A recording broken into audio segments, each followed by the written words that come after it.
Hey there, I'm Brittany Noel, and I'm gonna be your study instructor for today. Today I'm gonna be taking you through a 15-minute kettlebell basics workout. So I'm gonna be teaching you a few fundamental movement patterns that you're going to need for future kettlebell workouts. These movements are going to include a goblet squat, a deadlift, kettlebell swing, a clean, and a press. So for this, you're gonna wanna have two different sizes, one that's gonna be a good size for your swings, deadlifts, and goblet squats, and then you're gonna have a slightly lighter bell for your presses and cleans while we work through that movement. So if you're going ahead and you're ready, let's go ahead and get started.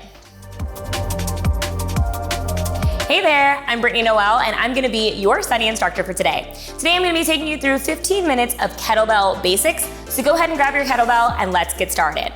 All right, so the very first movement I'm gonna be teaching you is the goblet squat. So you're gonna grab your heavier bell here, and let's just talk about some kettlebell anatomy. So up here, we're gonna call these the horns, okay? So this is the bell, this is gonna be the horns. So you're gonna grab the bell by the horns, just like this, okay? So for the goblet squat, you're gonna hold this very close to your body, and then you're just gonna be in a regular squat position. So you're gonna have feet hips width apart, and then we're gonna keep this close to our body like we're trying to hold up a goblet of something that we like to drink, and we don't wanna spill anything, okay? So you're gonna sit back, and you're going to squat down, and then you're gonna come up. So very basic, pretty easy. I like doing a kettlebell goblet squat because, again, all the weight is kind of centralized in the bell here. So it just helps you to sort of feel centered while you're going through this process. It also helps you to really notice if your chest starts to fall, and that's a big problem with a lot of people when they do their squats. So this really just helps you with your form. It's a great training tool. So you're gonna go ahead, you're gonna give me 10 good reps. So let's practice getting the bell up. So again, we're gonna grab it by the horns here. We're just gonna kind of shimmy it up so that we're here, and you're gonna give me 10 good reps, okay? Keeping the weight in your heels. Now again, pretend like this is a goblet filled with your favorite liquid, and you don't wanna spill any of it, okay? So you're just gonna be here, and I kind of have my elbows kind of tap my thighs. That's just me. It kind of tells me I'm at the in range of my range of motion, but you go as low as you feel comfortable, okay? Go ahead and set that down. Breathe it out, okay? So again, nothing to fear here with the kettlebell. It's just gonna feel a little bit different than with the dumbbell because, again, all that weight is centralized in the bell versus with dumbbells, the weight is kind of spaced out in the sides. So you'll feel that in terms of just how your body is positioned, how the weight feels when you're in that loading pattern, okay? So let's go ahead and try one more set just to sort of get the movement pattern in there. So one more set of 10. Keep the weight in your heels. Now you'll notice even I do it, like if I'm really focused, sometimes it makes me kind of go a little bit more back on my heels, and that's fine. So that's one of the things about this is as you're getting used to how you feel with this, you'll notice how the bell sort of makes you shift and adjust your weight, and that's fine. You'll figure out where the sweet spot is for you, okay? Give me 2 more good reps. Make sure that you're breathing, keep the core engaged. Awesome, go ahead and set this down. All right, great work. So you've mastered the kettlebell goblet squat. Now what we're gonna do is we're gonna learn the deadlift. We need to do the deadlift in order for us to be prepared for a swing. So with your deadlift, again, we're gonna use your heavier bell. You're gonna have your feet hips width apart, same as you do with your squats. Now you're gonna have the bell right in line with the arches of your feet. You're gonna karate chop your hips. You're gonna reach down, keeping your back flat. Keep your head down, so I don't want you looking at me, I want you looking down. You're going to hold on the bell, act like you're trying to break it in half. So I'm basically doing this, really engaging my lats. So I'm grabbing the bell, doing this like I'm trying to break it in half. That's gonna engage our lats. And then all you're gonna do is keep the weight in your heels, core engaged, pick the bell up, squeeze your glutes at the top. Then you're gonna set it down, let go, and come up. So we're gonna do what we call 10 sets of 1. So you're just gonna do 1 rep, relax. So you're gonna come down, try to break the bell, bring it up, squeeze the glutes at the top, set it back down, and come up. Now I'm gonna show you this from the side view here, okay? So, karate chop the hips, back flat, neck neutral, break the bell, come up, squeeze the glutes at the top. Set it down, come up, relax, shake it out. Reach back down, up, squeeze the glutes at the top, hinge at the hips again, and come back up. So when we are karate chopping the hips and we're trying to get our butt back, act like you're trying to moon somebody, I know it doesn't sound nice, but at least you'll get the picture. Okay, you're gonna put the bell back between your arches of your feet. Now notice something else. Here, in the bottom part of my deadlift position, you should feel a stretch in your hamstrings here. Then again, break the bell. You should feel your lats engaged here. It's breaking the bell, bringing my hips through, squeezing the glutes at the top. So this is all working what we call the posterior chain. We're working glutes, hamstrings, we're getting hip extension, okay? So let's try this again. Chop, up, squeeze, and down. You should be feeling nothing in your lower back. So again, make sure that the back is flat. Pretend like I have a pole that's trying to connect from my back of my head, middle back and butt. Pretend like you have a pole here and you're trying to make sure that pole stays in contact with your head and tailbone as you're getting in this hinge position, okay? So let's try it one more time. Up, squeeze, and down. Again, most important thing is, again, keeping that neck nice and neutral as you do this. Now again, once you get used to deadlifting, it'll be very, very natural for you. You'll get in that position, you'll learn that hip hinge a lot easier. So just continue to work on that. All right, so now we have learned our kettlebell deadlift. We're now gonna go onto the kettlebell swing. So the kettlebell swing is basically gonna be taking our deadlift and putting more power behind it. We're gonna make it into more of what we call a ballistic movement. So if you had issues with the kettlebell deadlift, don't move on to the swing yet, because you need to have enough range of motion to be able to get down here while keeping your back flat to be able to swing. If you haven't mastered that yet, wait to do your swing. But for those of you that have mastered it, you feel good with your deadlift, we're gonna go ahead and swing. So let me move this out of the way, my smaller bell. So with your kettlebell swing, you're gonna start with the bell in front of you, okay? Same position that we had for our deadlift. What you're gonna do is you're going to tilt the bell towards you.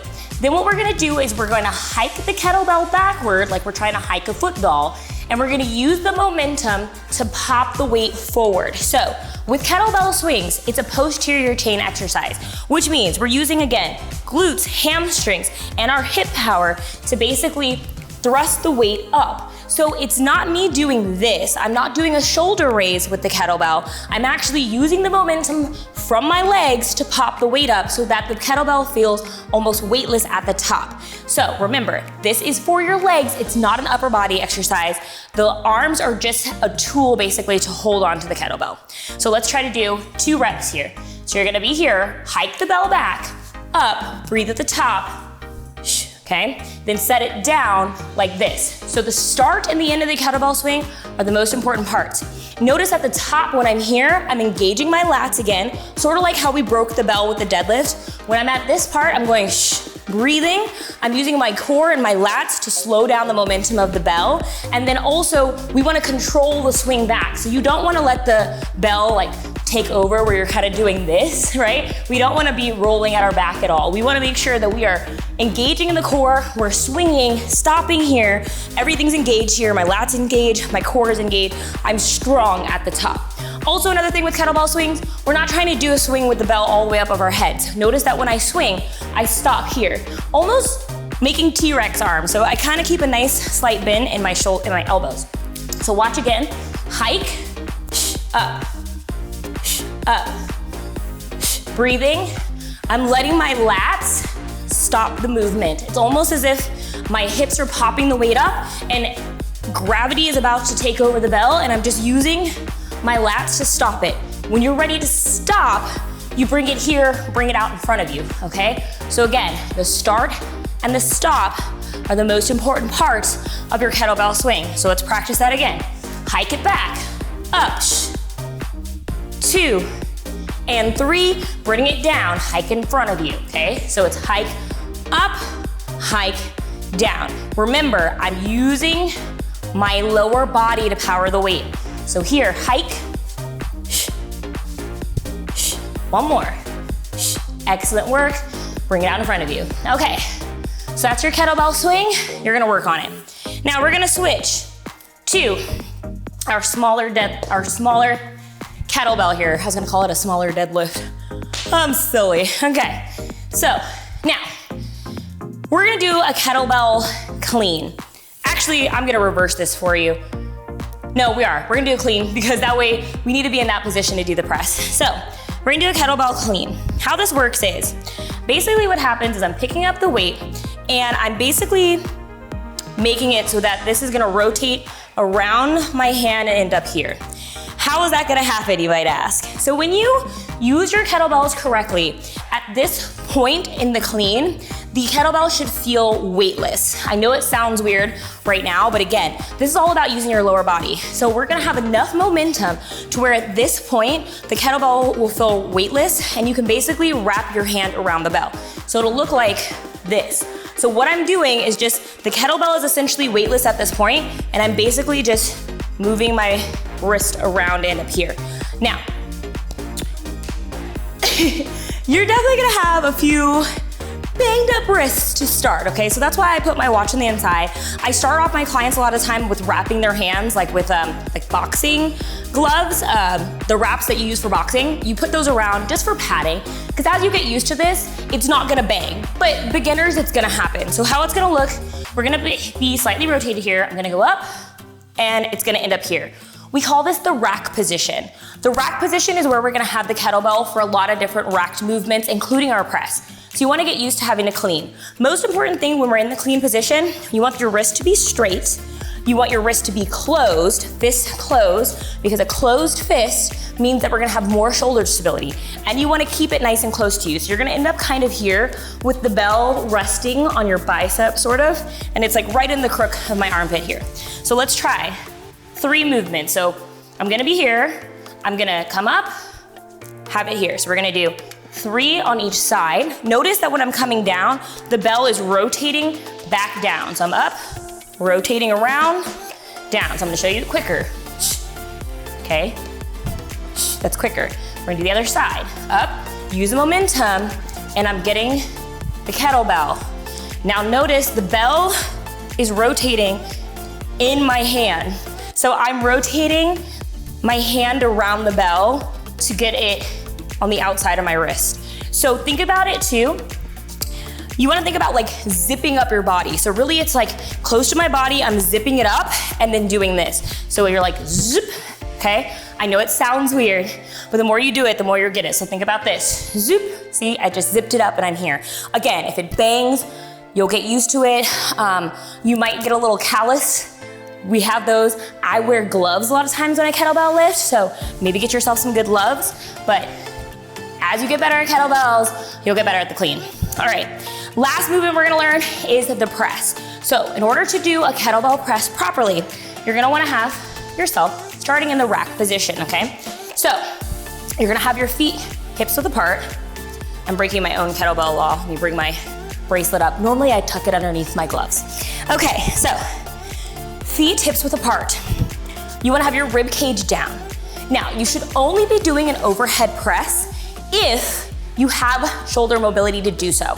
So you don't wanna have any pre-existing shoulder injuries or impingements. If you have a perfectly healthy shoulder and you have the mobility to press overhead, you can proceed to this. So starting in the rack position, press above and come down. So on the press, basically you wanna act like you're trying to punch the ceiling essentially. Again, fist nice and closed. Think Superman, you're trying to punch the ceiling, okay? So we're here, rib cage down, press and come down. Now notice as I press, my whole body should be stable. So my glutes are engaged here. My core is engaged. I'm going pressing the sky like I'm Superwoman, okay? And yes, I know it sounds silly to breathe out air every time, but what breathing out does is it reminds us to engage our core. It also helps us to stay focused and strong with the press. Okay, let's switch sides. So I'm gonna bring it down.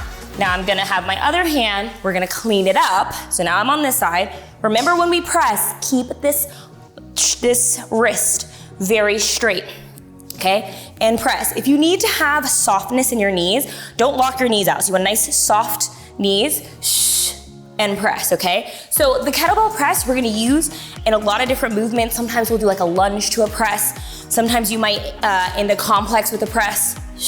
So you wanna get comfortable with this movement. You can do it in a kneeling position, half kneeling, anything like that. So that's how you're gonna do those presses, all right? So let's go ahead and do one little thing of each just as a recap. So We're gonna start with our bigger bell. You're gonna do 2 goblet squats. So we're holding the goblet here. We're gonna go 1 and 2. Now you're gonna set it down. Give me 2 good deadlifts. So break the bell. 1 and 2. Now put the bell slightly out in front of you. We're gonna do 2 swings. Hike the bell back. 1 swing, 2 swings. Put it out in front. Grab your smaller kettlebell. Zip up, clean, 2. Switch sides, 1, 2. Then we're gonna give 2 presses, 1 and 2. Switch sides. I probably should have had you press on the other side. That's my fault. So you're gonna give me 1 more good clean and then 2 presses. Awesome, okay. All right, well, you did amazing. Way to get those basics out of the way. If you loved this video, make sure that you like it. Also make sure that you subscribe to our channel if you haven't already to get more workouts from me, see more kettlebell workouts from our whole study team, and make sure that you hit that alert bell so you don't miss out on any of our other videos, all right? And like I said, practice makes perfect, so keep practicing these movements until you feel like a pro with them. So again, I'm Brittany Noel, and I'll see you for the next workout. Bye for now. If you enjoyed this workout, then I invite you to follow me on the Study Fit app. You'll get access to my workouts like kettlebells, dumbbells, strength training, and some cardio equipment. So if you want to see more than that, make sure that you go ahead and download the app today.